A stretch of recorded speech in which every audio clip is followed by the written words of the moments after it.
Welcome to The Informant, the podcast that talks about anything and everything. We cover from sports, religion, politics, social, you name it. I'm your host as ever, Doc McLeod. So without any further ado, let's delve right into it.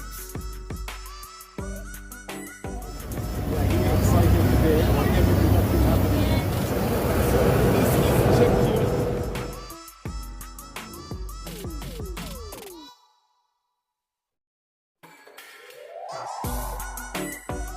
Here now is the situation that's coming. If you remember, 4 weeks ago, I told you that there's a document that is being prepared to foster for the extension of the presidency of the sitting president, Emmerson Dambudzo Mnangagwa. Right, and I've always been, I think for the last 3 months, been telling you that Honorable Themba Mliswa is already back into Zanu-PF, although not officiated. I want you to get the words right. And I also told you for the second time that Professor Jonathan Moyo is back into Zanu-PF, but not yet officiated. You see, the only thing that happened is the approach by one of the ministers who is now in custody. I think he was wrongly guided, or he was sitting on the same table with people who did not have the intention that he had. This is the challenge with politics. It's not every person to trust. In politics, you simply need to be trusting yourself the most. Every other person can easily betray you. You saw it with Themba Mliswa, the conversation he had with one of his close pals. It ended up being on public domain, on social media, all that being recorded, which was very wrong, although very good to other people, because you ended up hearing the side of the story of Themba Mliswa, the reasons why he acts the way he acts. You see, it is such a we will all come up with mixed emotions, mixed conclusions, because to other people that was betrayal at the highest level. But to some people, that was the best, according to them, that needed to be done to make sure that they turn down the volume on somebody like Themba Mliswa. Let's continue to push into this, and I'll tell you.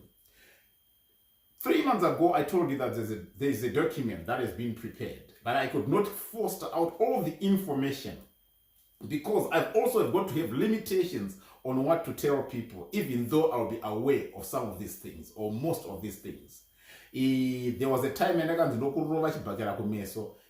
time I learned to tone down the information I give. I'll only give you a hint, and it will be your business to go and make sure that you search for the information that I would have put out on the 4i or on the RA for you to pick on.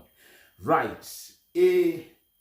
Whilst Professor Jonathan Moyo is in Kenya, he has constantly been traveling to South Africa. And he has constantly been working with some people in South Africa. He's got freedom to move about as long as he is not in Zimbabwe. In South Africa, there's an organization or a company, let me put it that way, but it's an organization, let's say organization, that was formed. This organization is called Shikam.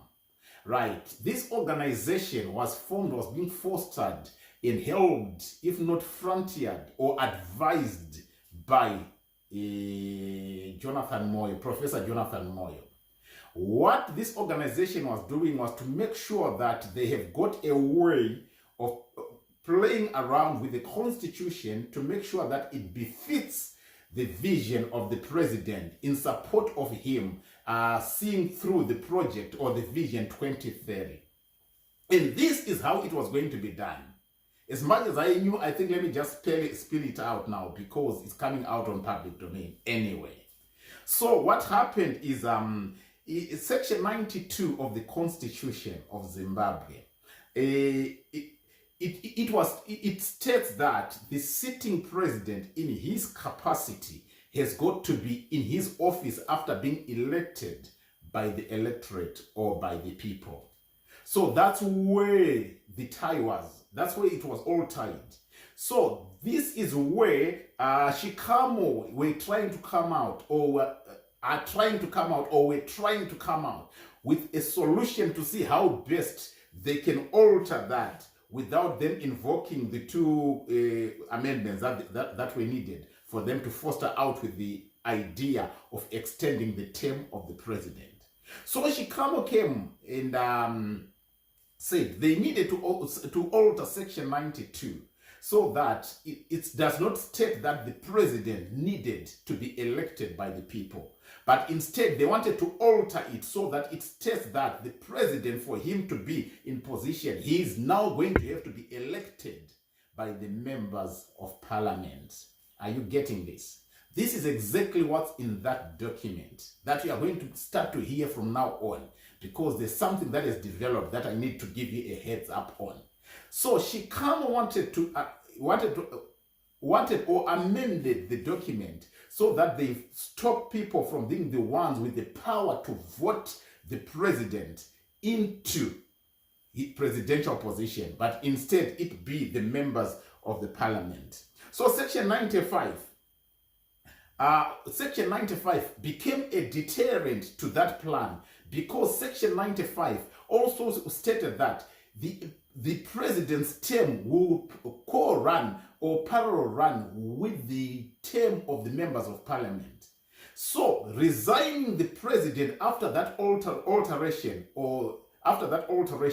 was also, or would also resign every MP within the House of Parliament. What does it mean? It means to say now the MPs would now need to come out and be voted anew, but the president would be voted by the MPs in.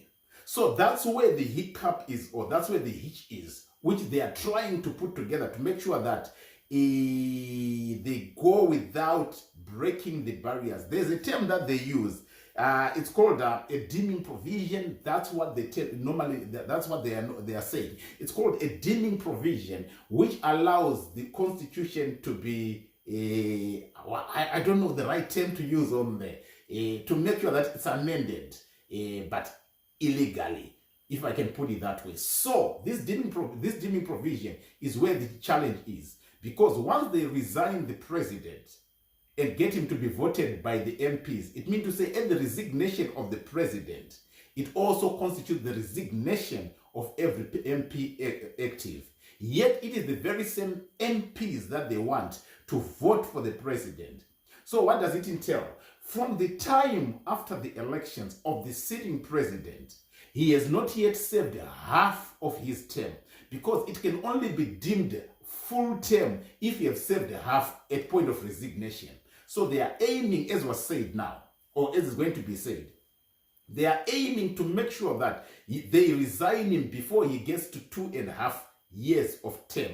So basically he's just about 2 years. Remember, the elections were there 2 years in August. So August, September, October, November. So that's 2 years, 3 months. So at 2 years, 3 months, it means to say he is still not yet served half the term. So he cannot be deemed to have served a full term, because a full term is counted from half the term if it's served. So at 2 years, 6 months, it qualifies him to have served a full term.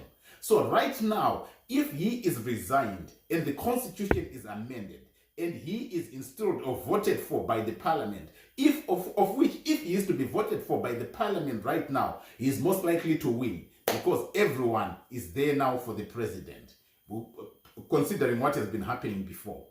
So the situation is, the minute they resign him, they are now faced with a challenge that the people who are meant to vote him, who they have been fostering to vote for him, will also have to be resigned. This is where the serious hiccup is. So the Shikamo organization is the one that has been working on that. And I'll tell you who are members of the Shikamo. I'll tell you in detail, name by name. These are things that will be happening behind the scenes that we don't just need to bring onto people on public domain. These are things that are hidden from within the systems. So most of the time when we are telling you these things, there will be information that will be knowing, there's information that will be filtering to us, there will be information that will be passed on to us, which we know is very sensitive, but we also have to weigh how to bring it out. Why am I saying this? That an emergency meeting has now been called. Not with everyone else, but with the right people who are not suspected of anything, because the way this information is filtering out, it's unexpected from within Zanu-PF. There's nothing now that's being a secret from within the organizations, because the very organization that used to be very secretive in its operation seem now to be laying bare all the information that it's dealing with. They are now washing their dirty linen in the face of the public. This is the challenge that they are facing up to. What do you think about the position of Jonathan Moyo? Him advising legally to make sure that there's amendment of the Constitution in section 92 and section 95. He is quite difficult on section 95. Section 92 was very easy to change, but section 95, it means to say those who are intended to vote for the sitting president are also going to have to resign if section 92 is downed. It affects them because of section 95. When you look at the Constitution of Zimbabwe, it's complications. That's why you see most of our MPs are lawyers or solicitors or people that have studied law, people who know how to read through these lines. The general populace will have to explain to you pertaining to what's going on behind the scenes.